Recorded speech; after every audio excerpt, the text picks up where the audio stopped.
Admiral Vex'thara of the Korillian Empire stared at the holographic display with what could only be described as professional amusement.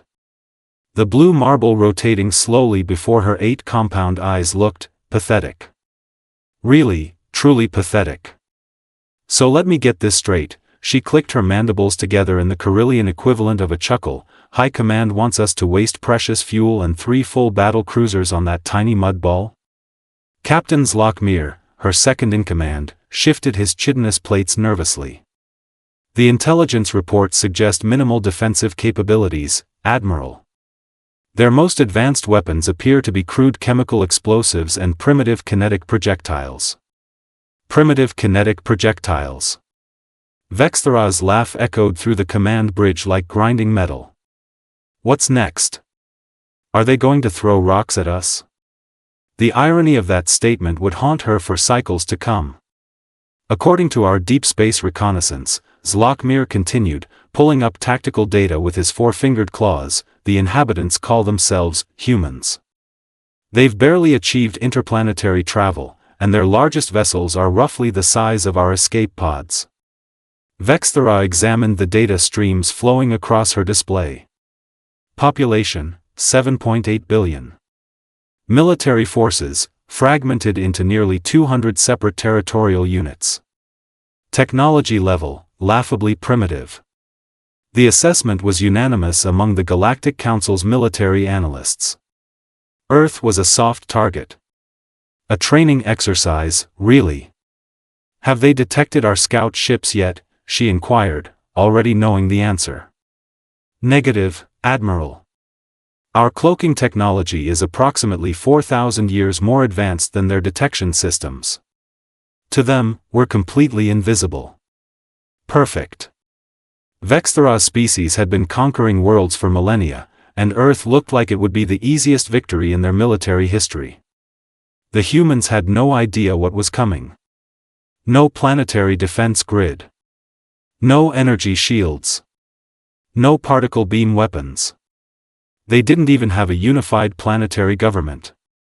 Set course for Earth, she commanded, her voice carrying the confidence of a predator who'd spotted a particularly slow herbivore. We'll make this quick and clean. Standard invasion protocol. Disable their communications, neutralize their military installations, and establish orbital dominance. Should take, 6 standard hours?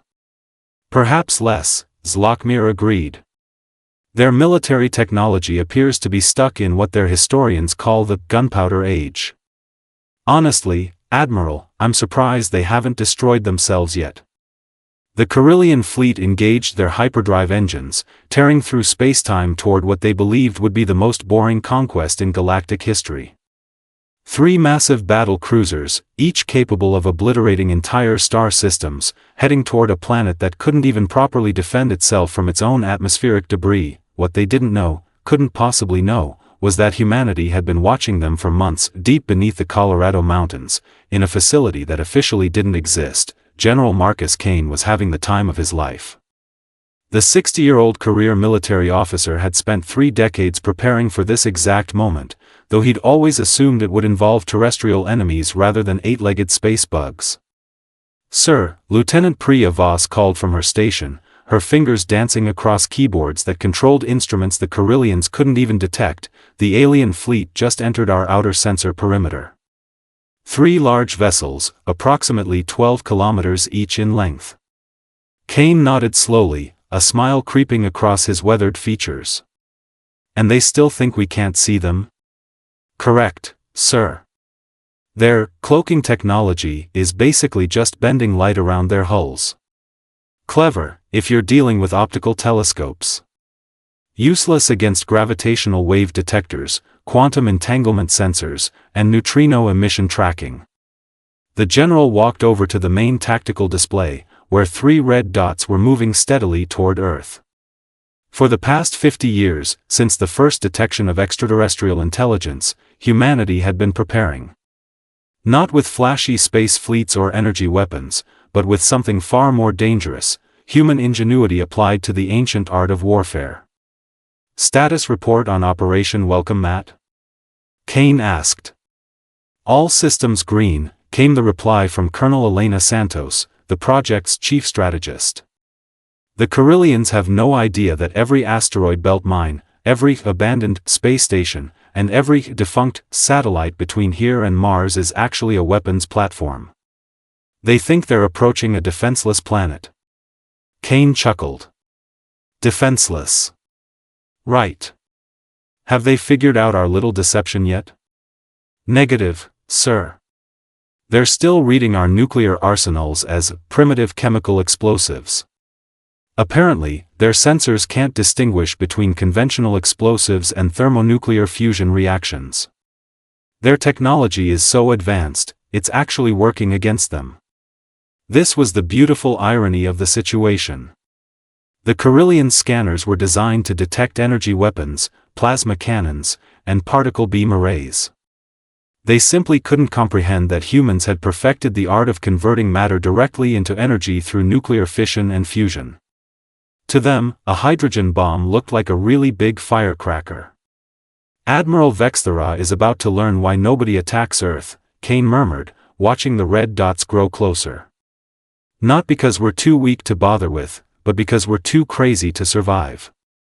Meanwhile, aboard the Korillian flagship, Vex'thara was beginning to feel the first stirrings of unease. Her tactical officer, a nervous creature named Kickstal, had been staring at his instruments with growing confusion. "Admiral," Kickstal chirped, his voice carrying a note of uncertainty, "I'm detecting some unusual readings from the third planet." "Define unusual," Vex'thara replied, not bothering to look up from her strategic planning. "Well, there appear to be significantly more artificial structures than our initial reconnaissance suggested. Orbital platforms, asteroid mining operations, deep space monitoring stations, it's almost as if they have a much larger industrial capacity than we calculated." Vex'thara finally raised her attention from the holographic battle plans. "How much larger?" "Approximately 10,000% larger than our estimates." The bridge fell silent except for the humming of the ship's engines. Vex'thara felt a cold sensation that her species hadn't experienced for generations: doubt. "That's impossible," she stated firmly. "Our intelligence gathering has been comprehensive. Their technology level is primitive. They barely have faster-than-light communication." "Actually, Admiral," Kickstal continued hesitantly, "about that faster-than-light communication thing. I'm now detecting quantum entanglement networks spanning their entire solar system. And their primitive kinetic weapons appear to be accelerating projectiles to approximately 30% the speed of light." The command bridge erupted in nervous chittering as the implications sank in. Vex'thara's compound eyes focused on the tactical display with new intensity. The blue marble didn't look quite so helpless anymore. "How long until we reach their outer defensive perimeter?" she asked quietly. 14 standard minutes, Admiral." Vex'thara stared at the approaching planet, suddenly wondering if this was going to be the training exercise she'd anticipated. Something was very, very wrong with their intelligence reports. Either the humans had undergone the most rapid technological advancement in galactic history, or they'd been hiding their true capabilities from the beginning. Back on Earth, General Kane was watching the alien fleet's approach with professional satisfaction. The Korillians were maintaining their course and speed, still completely unaware that they were flying directly into the most elaborate military trap in human history. "Lieutenant Voss," he called, "activate the Welcome Committee." "Welcome Committee activated, sir," Lieutenant Voss reported with barely contained excitement. "All stealth platforms are now online and targeting the Korillian fleet."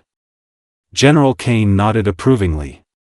What the aliens were about to experience wasn't just military defeat. It was about to be the most comprehensive educational experience in human warfare tactics that any species had ever received. Meanwhile, aboard the Korillian flagship, Admiral Vex'thara was discovering that her day was about to get significantly worse. "Admiral." Kickstal's voice cracked with panic. "I'm reading massive energy signatures appearing throughout the system. They just materialized out of nowhere." "Show me," Vex'thara commanded, her confidence evaporating like morning dew. The tactical display lit up like a festival celebration. Hundreds, then thousands of red contacts appeared around the Korillian fleet. What had been empty space seconds before now revealed itself to be a carefully orchestrated kill zone. By the sacred molting pools, Captain Lockmere whispered, they were there the entire time.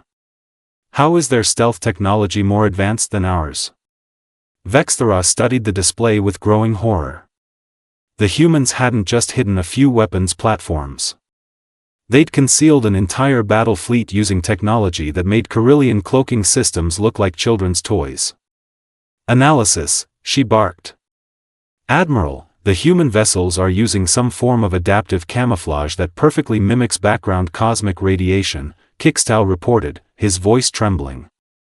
Our sensors literally couldn't distinguish them from empty space. And their weapons, what about their weapons? They're not energy-based, Admiral.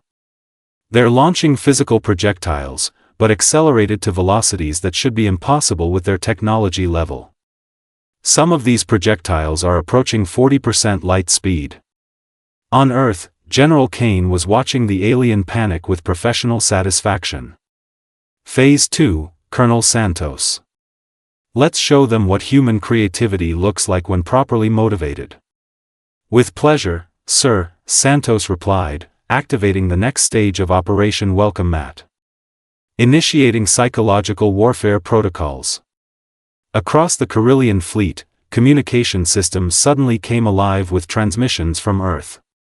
But instead of surrender demands or pleas for mercy, the aliens found themselves listening to something far more unsettling, human laughter. Greetings, Admiral Vex'thara, came a cheerful voice in perfect Korillian dialect. This is General Marcus Kane of the Terran Defense Force. We've been expecting you. Vex'thara's mandibles clicked in shock. Not only were the humans speaking her language flawlessly, but they knew her name and rank.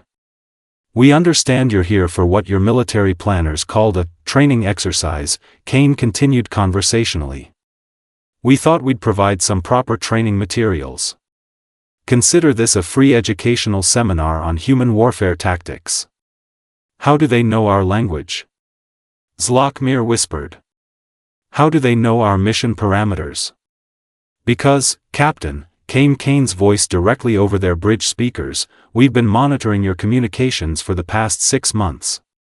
Your quantum-encrypted transmissions were actually quite entertaining. Especially the parts where you debated whether we were intelligent enough to be worth conquering. The psychological impact was immediate and devastating. Every Korillian on every ship suddenly realized that humanity had been watching them, listening to them, and preparing for them while they believed themselves to be invisible and undetected. Now then, Kane continued in that same infuriatingly calm tone, let's discuss your tactical situation. You've brought 3 battle cruisers against what you believed was a defenseless planet. Unfortunately, you're currently surrounded by approximately 15,000 weapons platforms, 237 stealth frigates, and one very large surprise that we'll reveal in a moment. Vex'thara's tactical officer began reading off the targeting solutions appearing on their screens. Every Korillian vessel was being painted by dozens of targeting systems simultaneously. This is impossible, Vex'thara muttered. Our intelligence indicated they had no space-based military assets. Oh, we don't, Kane replied cheerfully. These aren't military vessels, Admiral. These are mining ships, cargo haulers, research stations, and communication satellites. We just made some modifications. The beautiful, terrifying truth was becoming clear to the Korillian fleet. Humans didn't build dedicated military spacecraft. They built tools that could be weaponized instantly when needed. Every civilian vessel in the Sol system had been designed with dual-use capabilities that turned merchant ships into warships and science stations into weapons platforms. You see, Admiral, Kane explained, humans have been fighting each other for thousands of years. We've learned that the best weapons are the ones your enemy doesn't recognize as weapons until it's too late. To prove his point, what appeared to be a simple asteroid mining station suddenly unfolded into a massive rail gun platform, launching a projectile that passed within meters of the Korillian flagship at 35% light speed. That was a warning shot, Kane noted casually. The next one won't be. Vex'thara realized she was facing something unprecedented in galactic military history, a species that had turned deception itself into their primary weapon. Every assumption the Korillian Empire had made about human capabilities was wrong. Not just slightly wrong, but catastrophically wrong. Admiral, Kixtal reported in a voice barely above a whisper, I'm detecting the approach of a massive object from beyond the outer planets. It's enormous. The final surprise was arriving right on schedule. What had been dismissed as a large asteroid in the outer solar system was revealing its true nature. The object was artificial, roughly the size of a small moon, and it was accelerating toward the inner system at impossible speeds. Allow me to introduce Earth's actual defensive capability, Kane announced with obvious pride. Project Hammer of Dawn. A kinetic bombardment platform capable of launching relativistic projectiles with the force of several hundred thermonuclear weapons. We built it disguised as a mining operation in the asteroid belt. The massive weapon platform moved into optimal firing position with mechanical precision. Its true size became apparent as it dwarfed the Korillian battle cruisers completely. Now, Admiral Vex'thara, Kane's voice took on a more serious tone, let's discuss your options. You can surrender immediately and accept escort to a detention facility where you'll be treated according to the Galactic Convention on Prisoners of War. Or you can attempt to fight, and learn exactly why no intelligent species has ever successfully invaded Earth. But we're the first to try.